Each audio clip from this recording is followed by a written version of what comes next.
Yo. Welcome back to Conquerors Haki Corner. It's your boy Vim. It's your boy Serge. It's your boy Rox. Nah. We're all blown away.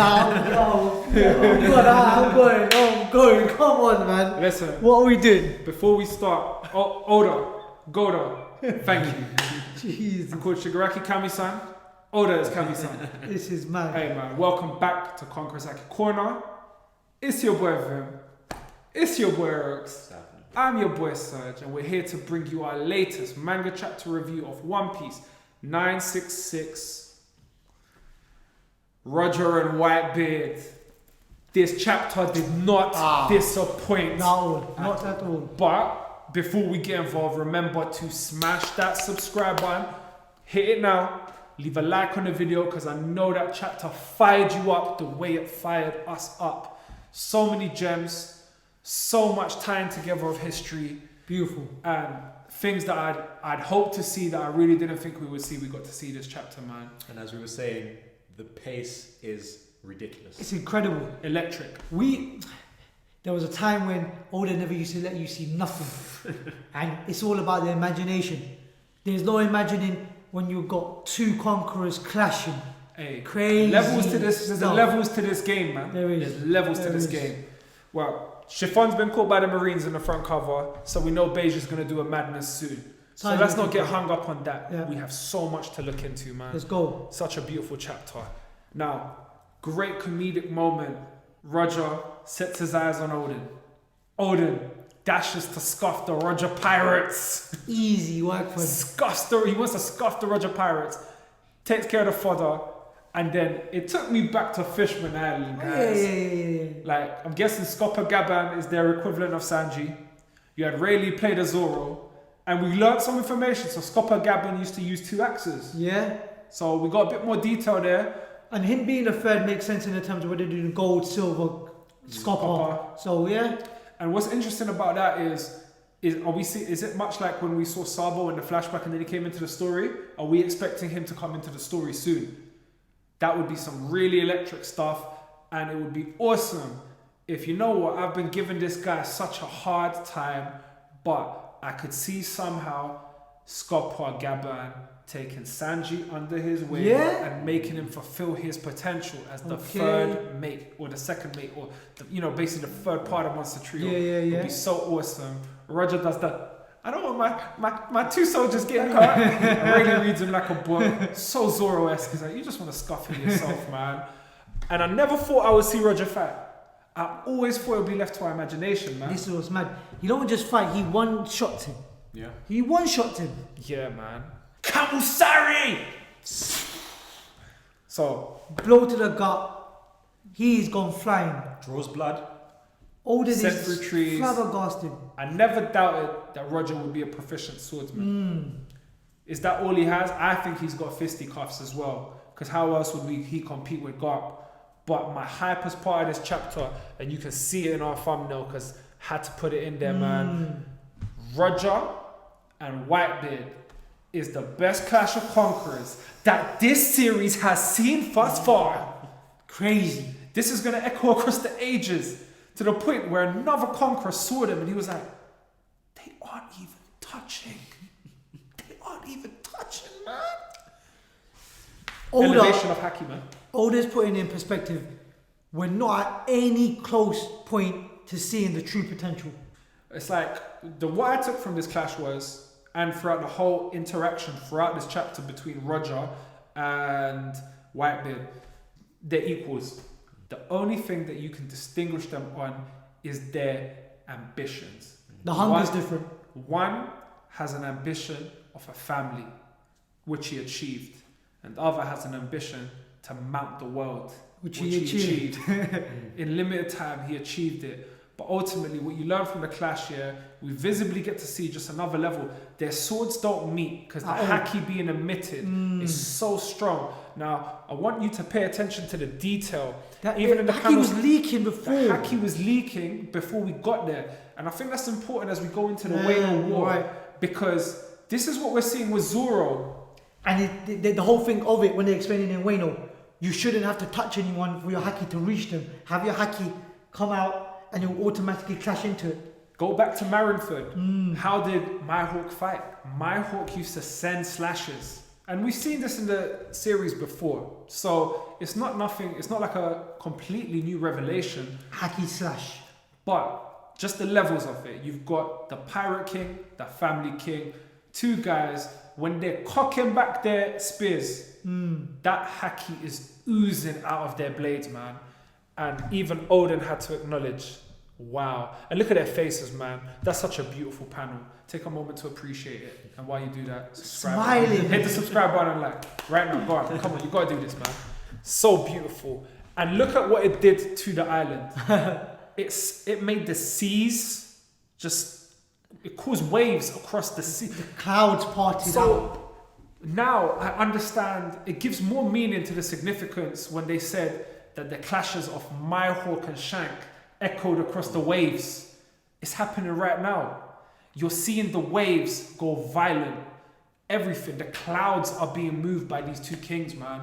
Whitebeard and Roger Oda, thank you for this, man. Thank you. It's crazy. And the dialogue is amazing, man. We're gonna play a game, right? Yeah. You're gonna be Whitebeard, you're gonna be Roger. Okay. Take it away. You look good, Roger. How many years has it been, Newgate? Give me everything you have. I love this, man. Like, listen, if there isn't a fun or more gangster chapter, No, this is right, mad. This is mad. And then even this, come on, man, loot them. Bro, we're gonna rob you. Loot them.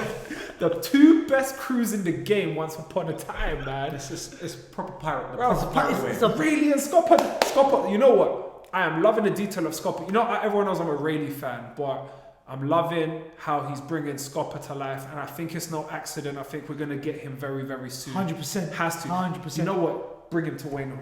No, I'm joking. That's a reach. But yeah, listen. You never know. They fought for 3 days and 3 nights. Who was in charge of the battle shifted constantly. Side to side, Side man. to side. It was a tie. This is what I'm saying.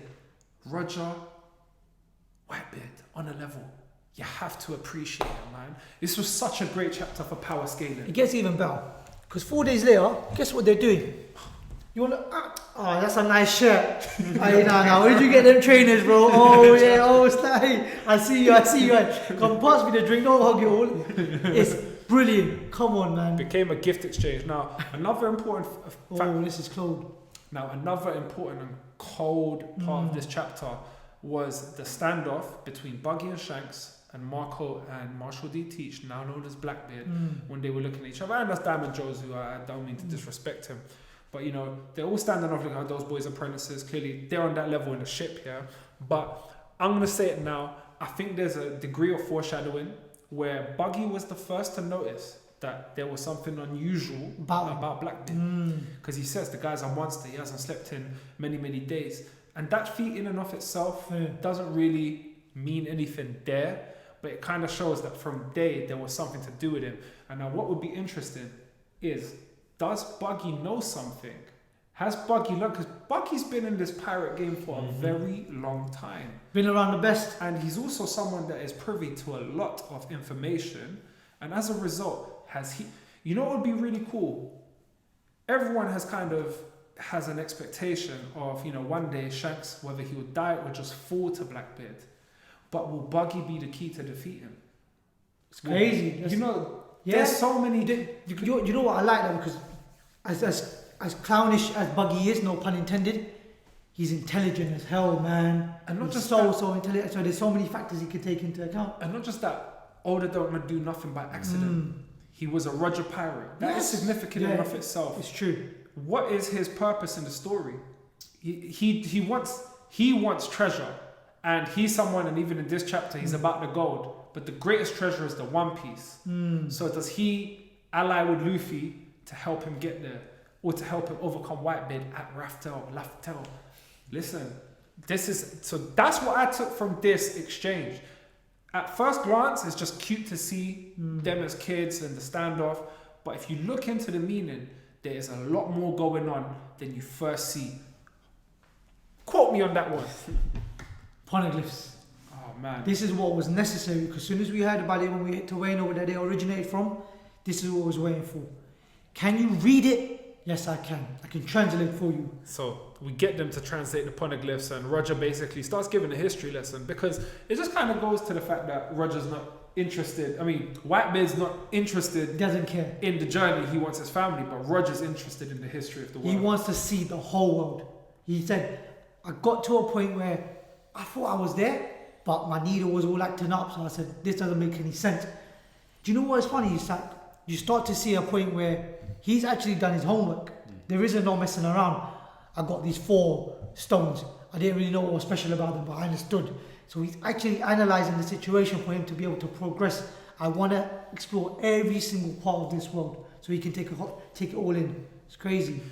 Yeah, man. And for me, this was the most powerful part of the chapter, man. Like, I could not put... Before we get into the most powerful part of the chapter, there was a nice little comedic bit, man. He's just like, listen, when I does this, we're going to be the best crew, and I'm going to be... And they both look at him like, what? And then they start... Because Oden does the bird sounds. He pans away, so no one can hear what he says next. Crazy. And Whitebeard's just telling him, man, stop talking gas, man. Stop talking gas. Are you a kid by any chance? And he's laughing, but Oden is blown away. Like, I think the narrative here is, Rad, this guy's beyond me. Because even my position in Whitebeard's crew, they couldn't control me. I was that eccentric, adventurous personality. This guy is so much more. He's taking levels to him. Like, the way Oda has taken these last couple of chapters to just kind of really give us a detailed account of truly the essence of Goldie Roger, because that's what's going on here. He's giving us the law of attraction for Goldie Roger. He's attracting somebody that he's never met because of his own personal. Look at the way Whitebeard treats him. I like you, man. Oh, we're gonna fight. But it's been a long time. Bruv. They family like that. They're family like that, man. And this was beautiful. Now, this was the most powerful part of the chapter, man. And this is like the mark of the highest level of king, man. He asked to borrow Oden. There was none of this, suspected does Oden just abandon them? Does he run? Does he steal him? So, nah, man. They fought to a tie. They chilled. They drank that sake. They popped bottles. From the south of the sea, they said it's the best. Then he totally just ignores Oden. It's like, bro, Whitebeard, let me take Oden. Man, Oden's like, bro, what you decided now? And Whitebeard's like, ridiculous. I'll never let you take any of my family. No. This is mad. When Whitebeard deals with his family, the world will turn upside down. And that's what's crazy. When you realise how the importance of one thing factors into the fact you're not messing with anyone around me. He shook the whole place with his Goro no Mi. It's crazy. Man, but no. Roger bowed his head.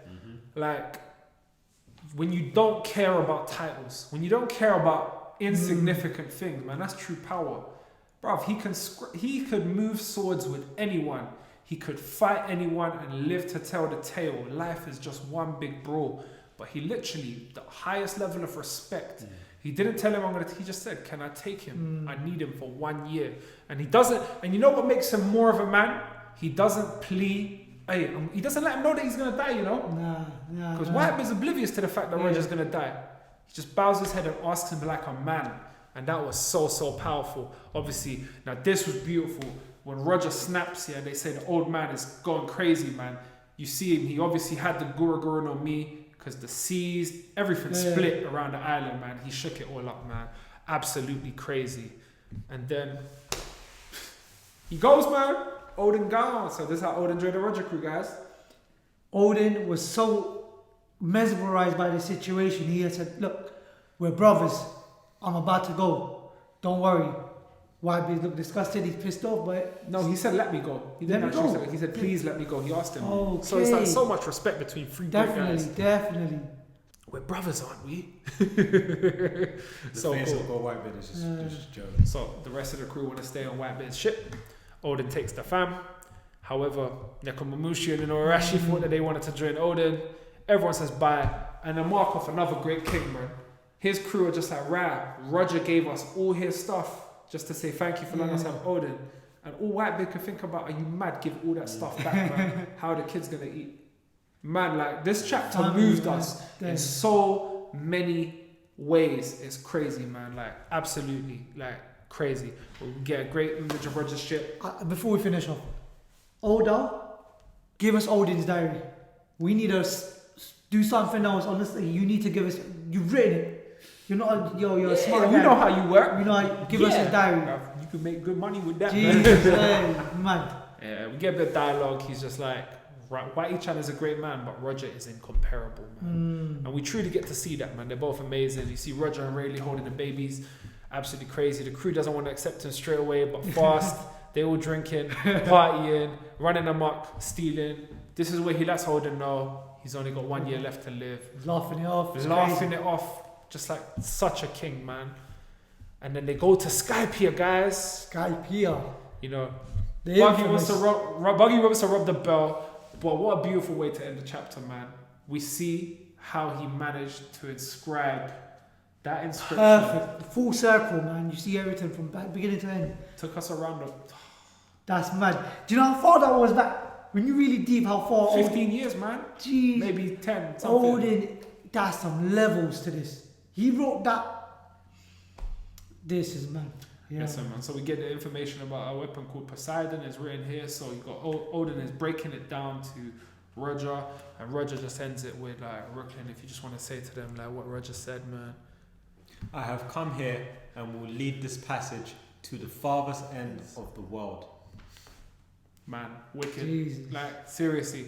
And we're coming into the last. I think it looks like we're gonna come into the last circle, the last lap of this flashback. Before we get into the war, the pacing's been phenomenal. The detail, the information we've received, Everything has been been epic. It's just more than what we could have expected. No, guys. you know what? You surprised the hell out of me, to be honest. But it's good. It's a good thing. And we want more now. You spoiled us. Like a few things that keep popping into my head. One, does Teach not look like a relative of Usopp's? Yes. He also looks like, if we're gonna compare, He's like Arlong a bit. Hody. Yes. Hody. Hody, yes. Hody. Yeah, That's Hody. it, my bad. Arlong and Hody were related as well. I think they were cousins or something. Yeah, man. So absolutely crazy, man. And yeah, guys, please leave us with your thoughts on this chapter. How did it make you feel? What did it make you think? And is there anything that you guys noticed that we may have overlooked? Because there was so much. Definitely. Please let us gems. know in the comment section down below. If you haven't already, don't forget to smash that subscribe button, hit the like button if you like that chapter, and don't forget to share the video. The more you share, the more we grow. But from Conquerors Haki Corner, it is that time. Peace out.